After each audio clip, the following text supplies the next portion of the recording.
Doctor साहब, आपने अपना भारत मोर्चा बनाया और उसमें आपने एक बयान दिया था और कहा विधायक जो 7 साल पहले जिसको जेल में भेजना था वो अभी तक बाहर हैं, वो किसकी तरफ इशारा था? वो उनकी तरफ इशारे थे जो आज जम्मू कश्मीर में घूम रहे हैं गद्दारों को लेकर के। 23 गद्दारों में से कई गद्दार आज जम्मू कश्मीर में इकट्ठे हैं।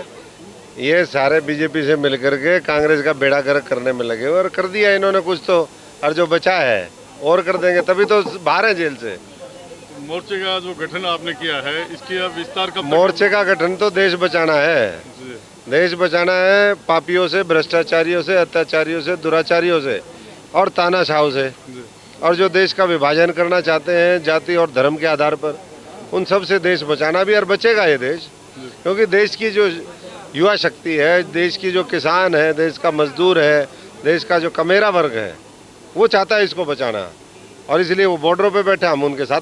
तो आपके संगठन का विस्तार कब तक करेंगे? ये तो देखो लोगों का मोर्चा है, ये फ्री फ्लो अपने आप ही चलेगा, लोगों को जोड़ता जाएगा, लाखों करोड़ों लोग इसमें जुड़ते जाएंगे। 130 करोड़ लोगों की भावना ने बनाया है ये मोर्चा, किसी का एक व्यक्ति विशेष का नहीं है ये।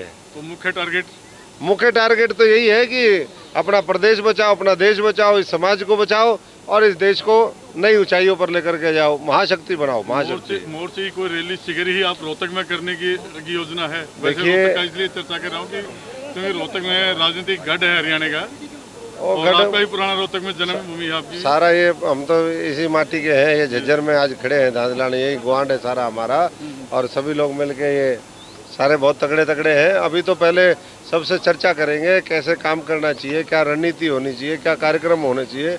अभी ये सारी चीज़ें ये तो जीवन में पहले भी करें और आगे फिर करते रहेंगे। और डॉक्टर साहब कोई विशेष यही है, आज संत शिरोमणि गुरु रविदास महाराज जी की जयंती है और गुरु जी ने शिक्षा ज्ञान का प्रकाश फैलाया, और आज उन्हीं की वाणी का असर है कि पूरी दुनिया के अंदर उनके अनुयायी हैं।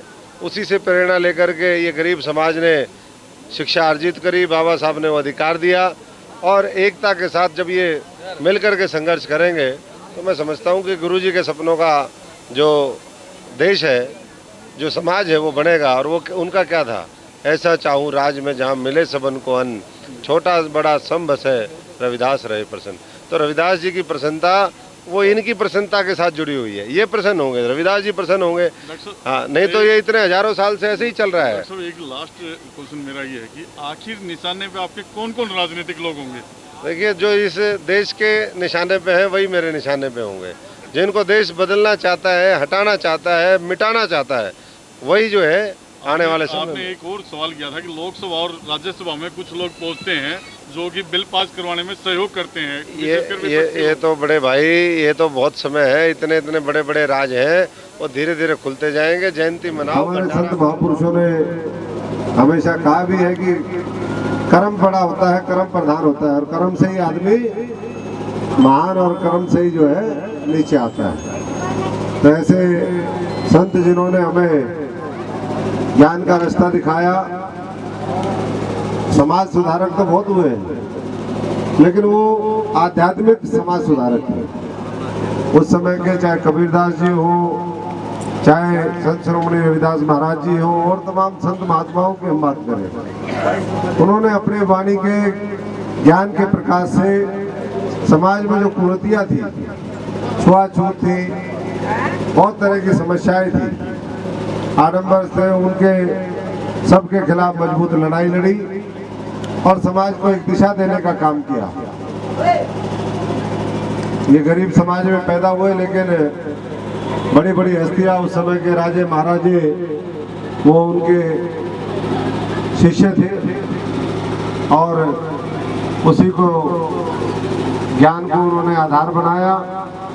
उसी ज्ञान के आधार पर आज पूरे देश और दुनिया में उनके करोड़ों अनुयायी है, समर्थक है। लेकिन जो चाहते थे, आज सवाल ये है कि जैसा राज वो चाहते थे, उन्होंने तो अपना काम किया, लेकिन जिस तरह का राज वो चाहते थे, जिस तरह की व्यवस्था चाहते थे, जिस तरह का समाज चाहते थे, क्या वो बन पाया?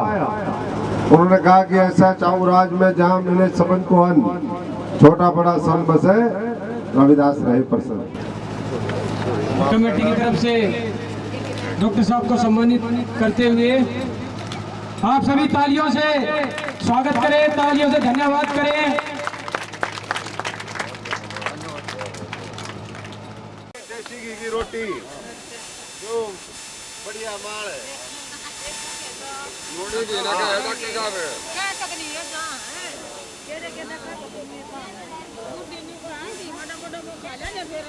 हाँ हम तो करनाला में हैं।